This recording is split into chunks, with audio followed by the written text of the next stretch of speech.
hello, good morning. Another day, another vlog na naman po tayo. So, kumusta naman po kayo mga kababayan? 2 days po tayo walang update. So, ngayon po is August 18. Ano po bang meron sa araw na ito?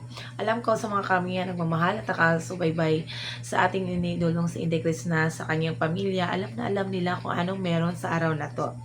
Ngayon po is August 18. So, napakahalaga po tong araw na to sa pamilya ni Inday Krishna. Lalong-lalo na po sa kanya nag-iisang kapatid na si Inday Sara Jean Mahusay. So, mahusay naman po talaga si Inday Sara. Magandang bata, mabait na bata at matulungin din sa mga magulang at sa kanyang mga kapatid. Ang nag-iisang Sara sa buhay ni Inday Krishna, yung isa bunsong kapatid nila na dalaga. Birthday po niya ngayon. So, i-greet po pala natin. So, mga kababayan, pag-greet naman po kay Inday Sara. So, happy birthday, Inday Sara. At sana po pagbutihin mo po yung pag-aaral at makapagtapos ka po. At unahin mo na, huwag mo nang boyfriend ha, huwag mo na uyab-uyab. Focus mo na sa study. So, pagbutihin mo kasi sinusuportahan ka ng mga kapatid mo, tinutulungan ka para matupad yung hindi nila matupad ngayon, pero para sa'yo, tutuparin nila para po sa'yo. So, focus po sa study lang at enjoy mo lang yung araw na to. Alam ko, paldo ka kasi ang dami po nagbibigay para po sa yung kaarawan ngayon. Sana po magiging happy ka, Inday Sara. Alam ko, mabait na bata ka.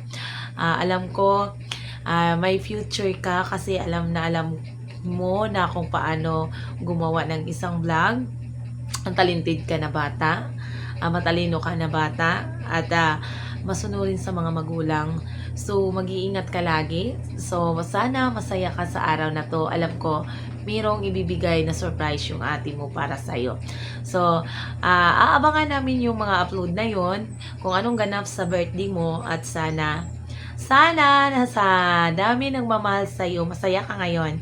Kasi alam ko, masaya ka sa piling ng mga kapatid mo at yung mga magulang. At pagbutihin mo po yung pag-aaral. So, yan po. So, itong si Sara Jean po, before mag-birthday, sinapan pa ng ate niya. Siguro, may gagawing handaan yung ate niya para sa kanyang kapatid. So, pumunta sa bukid. Nangahoy, dumayo pa talaga tong dalawa para mangahoy. Astigin talaga tong dalaga natin. Kaya bagay na bagay niya yung bagong tato. Magdadrive ka lang ng isang kamay, nakasakay yung kahoy niya. Kasi hindi si Sara, hindi sumabay sa kanya pag uwi. Kasi nga natumba, natakot.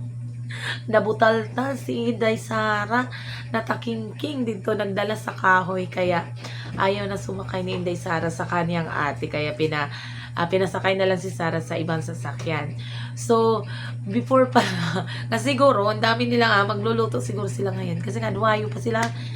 Di ba, dami namang kahoy doon. So, siguro naubos na ni Krishna sa pangunguha. So, dumayo talaga sila, nagmotor, nanguha ng kahoy. Dami naman po talaga silang nakuha ang kahoy. So, tigasin talaga tong dalaga natin. Sobrang bigat na kaya niyang umakyat doon sa bundok para lang sa talaga naman to si Inday Krishna. Kaya nga nakakabilib talaga, hindi talaga maarte. Yan yung mga galawan sa nag-lumaki sa bukid.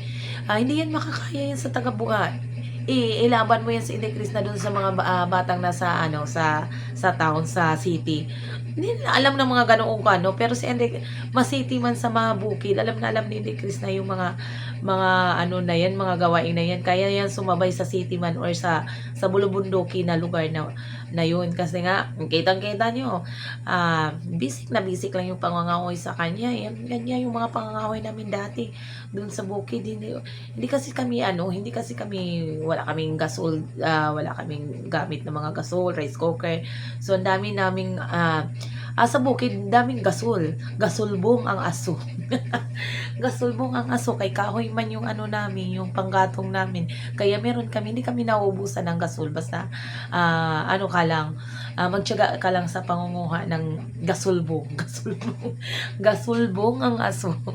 Ayan po yung tawag namin doon sa bukid. Kasi marami, pupulutin mo lang yan sa paligid-paligid. Yung kasi kung nakatira ka sa bundok, paramihan yan yung panggatong yung ano, yung paglutuan namin sa taas.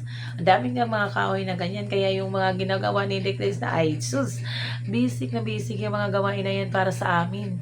Yan yung pag-akyat ng mga ganoon. Tapos bit-bit mo yung pinakamabigat na bagay. Ay, wala yung ano. Kaya tinatawanan lang yan ni Inday Chris na tuwang-tuwa pa nga siya pagdating doon sa kalsada. Doon siya tumutawang-tuwa kasi natumba si Sarah, nabuking si Sarah sa kalsada. Ayan, kaya tinatawanan lang siya ng ate niya. Birthday pa naman ano yung ngayon, birthday pa naman ni Sarah. Kaya nga kinukulit ata ng ate niya. Alam natin na may pa-surprise yung ate niya para kay Sarah. Kaya, huwag kang mag-alala, Day, nabukingking ka man, nabukangkang ka man diha sa dalan, Day. Pero alam ko, happy ka ngayon sa kaarawan mo. Alam ko, may birthday celebration yung ate mo na gagawin para sa'yo. Kasi ang daming nagmamahal sa'yo. So, nakapaldo ka nga. Merong nagbibigay na sa inyong mga kakapatid. Sa sana po, marami pang tutulong sa inyo.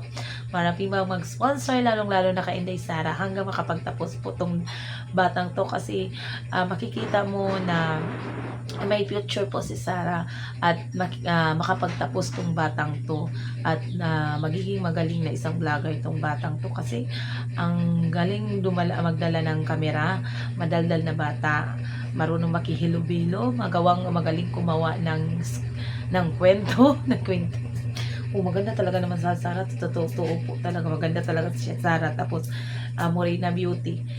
Natural beauty po talaga yung bata. Tapos, magaling din to sumayaw. Kagaya ng dalawa ng kapatid na si Inday Ugdot. So subaybayan natin at aabangan natin yung bago nilang update.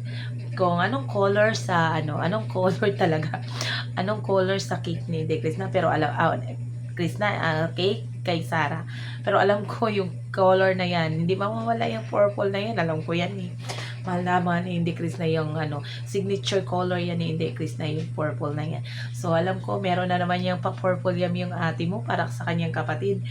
So enjoy Inday Sara sa araw na ito at pagbutihin mo at pagpatuloy mo yung pag-aaral mo at pagiging mabait sa mga magulang mo ay mga magulang mo kasi yung mga ate at mga kapatid mo is nakasuporta na po talaga sa'yo para matupad mo yung mga pangarap mo. Andyan si Ate Chris na, si Ate Ugdot na handang umalalay, handang sumabaybay sa'yo para ka makapagtapos sa pag-aaral. Tapos at galingan mo at kayahin mo yung mga ginagawa ng mga kapatid mo na magaling gumiskarte sa buhay. So, yan lamang po at once again, happy birthday po Sarah Jane, mahusay at sana more birthdays to come in your life at happy always smile as mahusay always. Kasi mahusay is maganda yan eh. Maganda si Sarah. Yan lamang po at magandang araw po mga kababayan.